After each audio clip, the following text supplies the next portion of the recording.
Welcome to the Tech Egg. Don't get scrambled. Enjoy the video. You need admin rights and a saved password before removing a PIN. Open Settings now. Press Windows key plus I to get there quickly. Once in Settings, choose Accounts, then Sign In Options. This path leads directly to Windows Hello PIN controls.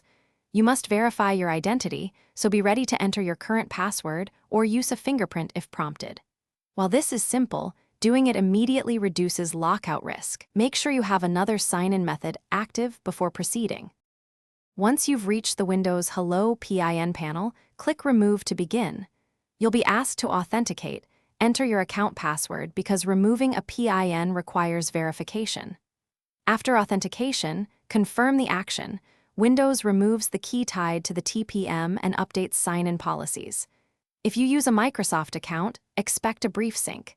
If local, changes apply immediately. Make sure file vault-like encryption or BitLocker won't rely on the PIN. You're almost done. Restart the PC and test signing in with your password to confirm the PIN is gone.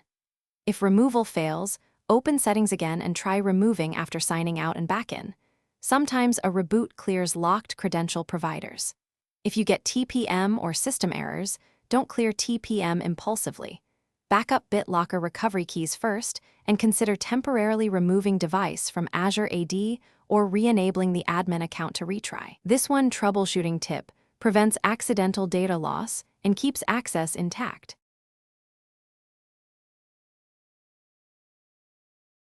Thanks for watching. Consider subscribing if I helped unscramble your problems.